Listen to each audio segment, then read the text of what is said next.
The Prentice Alsop Heating and Air Coaches Corner, fueled by Donut Country and McDonald's Murfreesboro on FM 101.9 and AM 1450 Murfreesboro, FM 100.5 Smyrna, and streaming at WGNSSports.com. And welcome back to the Coaches Show. It's brought to you by First National Bank of Middle Tennessee. If you're looking for a hometown feel with your bank, turn to the First National Bank of Middle Tennessee, offering full-service banking and mortgage services. Prentice Alsop Heating and Air Coaches Corner, should say. Sometimes we get lazy over here. We're glad to have Coach Mike Woodward here with us of the Laverne Wolverines. And, Coach, this is the second time I've gotten to talk to you in the 3 weeks. Don't usually get to talk to you so soon, but another game that, close and a good ball game just came up on the short end. Yeah, another one-possession game. Our defense played great, but unfortunately, for us, as great as we played on the defensive side, our offense and our special teams played the opposite. So now we're looking at 0-3, and just we made way too many mental mistakes in those two phases of the game. I guess it's easy for us to say, well, it was close, and you're in the game. You've been in every game you've played, but that's not putting wins on the ledger, and that can be disappointing, especially in a game like that and the way you lost the game.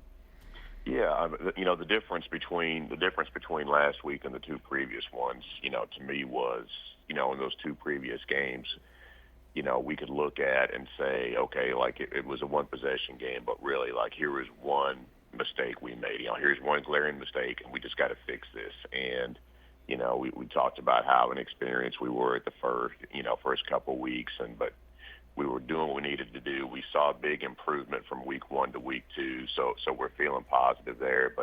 But last night on the offensive and the special teams phase was just, it was just a big step backwards for us. I mean, offensively, we had, just on the offensive side alone, we had 7 penalties. We turned it over. We had a 4th down that we converted inside of their 35, but fumble it on that play after we converted the 1st down. We fumble it, so we end up turning it over to them anyway. And then we had 5 other times during the course of the game where the ball was on the ground, on tosses or pitches, and maybe they weren't turnovers, but we end up losing yards just because we either don't catch the toss or we're not accurate with the toss. And then we go into the 4th quarter, and at the start of the 4th quarter, we had, in our pass game, we had more intentional grounding penalties than we did completions. So, when you're doing those kind of things on offense, you're not really giving yourself a chance to win. And the strange thing about it, you're in the ball game, and if all of those things are done correctly, and we know we don't expect everything to be done correctly, but if you can do 75% of the things right offensively, you're going to be not only be in that game, you're going to probably win that game. Well, yeah, and that's a frustrating thing because, like we said, the improvement we had seen from week 1 to week 2, and then to take such a big step back to where it was clearly our worst game on the offensive side of the ball, and then you pair that up with how great we were playing on the defensive side, and it's just really, really disappointing because this definitely feels like one that, again, we should have won, and it was more a case of, mistakes we were making. If somebody's better than us and they're beating us, that happens. We understand that. But, this when you're making all these mental mistakes pre-snap or, like we said, putting the ball down, things that have nothing to do with what they're doing on the defensive side at all, that's very frustrating. It also puts the defense in a bind a lot of times too, and I know some of you guys play both sides, and it keeps them on the field for an extremely long time, and that can't be helpful either. No, it wasn't. And we do have several guys playing both sides, but defensively, they kept fighting, and there was no head dropping.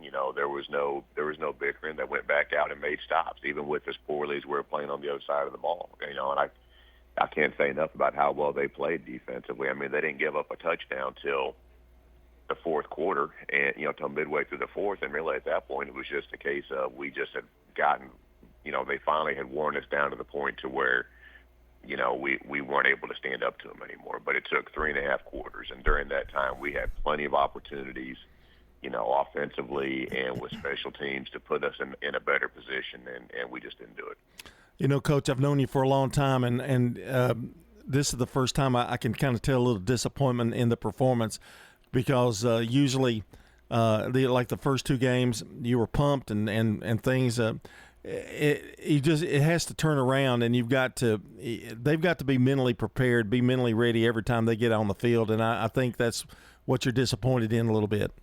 Yep, and and that looks, and I got to look at myself. I mean, the coaches got to look at themselves. When it comes down to mental preparation like that, I mean, we've got to look at what we did during the week, and what can we do better to not make those mistakes, because we've got to be accountable too. We want the kids to be accountable, but as coaches, we got to be accountable too. So, I mean, I know this week we will change how we prepare and do a better job of making sure we understand our assignments, making sure we value the football, and making sure we don't hurt ourselves with penalties or putting the ball on the ground. So we'll do things a little differently this week to make corrections in those areas. Penalties are such a huge, and I think they get overlooked sometimes, but penalties are such a big factor in flow of the game. We were talking to a coach earlier that their game was affected in the second half by just constant penalties. And a lot of times it can be the official maybe throwing the flag a little more than maybe, but it does affect the flow of the football game. Yeah, it does. And, and we had to make an adjustment. We had, I think we had 3 delay game calls last night. And, it seemed to us like it was a faster, 40 seconds what it had been the last couple of weeks. But, you got to adjust at some point. It can't just be, maybe you have one penalty because of that, but at some point you've got to adjust, and you've got to understand things are happening quicker and get in and out of the huddle and get lined up and have urgency and get ready to go. And people sometimes will, you take 5 yards off a drive every single time, or 10 yards or any kind of penalty, that you're just, taking one step forward and 2 steps back kind of theory. Yeah. Yep, and the intentional grounding penalties were big. I mean, just flipping it out, not understanding the rule. And again, I'll put that on myself. If he didn't understand the rule, then I got to do a better job and make sure he understands the rule. But thinking you can just flip the ball out of bounds and be okay, and instead, you've got a big penalty that puts you in a 2nd and 25. I mean, I don't care what. I mean, it's really bad for us, but really, I don't care what offense you run. If you're in 2nd and 25. You're going to have a hard time completing that drive. So, we just got to have a better understanding in those situations.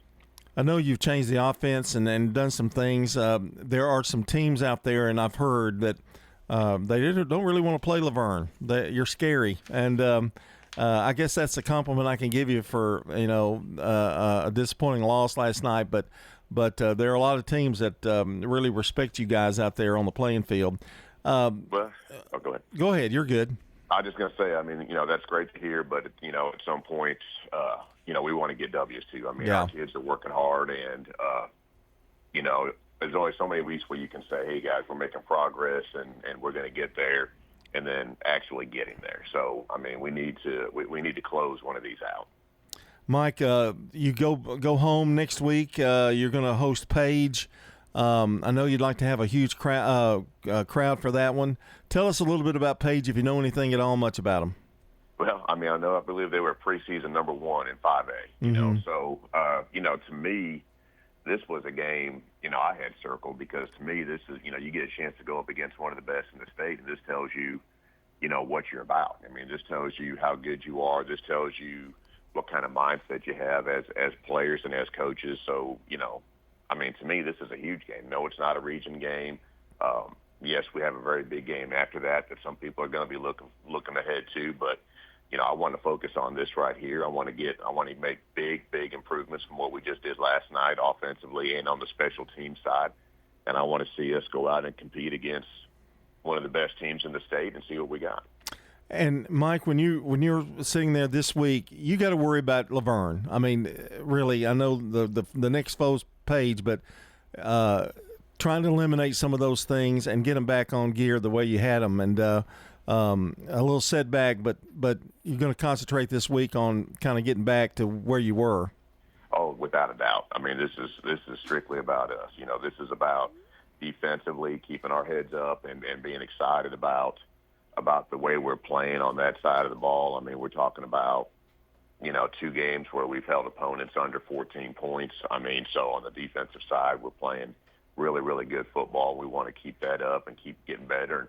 And maybe that's where we find our energy. We find our energy and our excitement from the defensive side of the ball. And then offensively, be able to take care of the ball, be smart, and get back to where we were a couple weeks ago, to where we had consistency moving the ball up and down the field.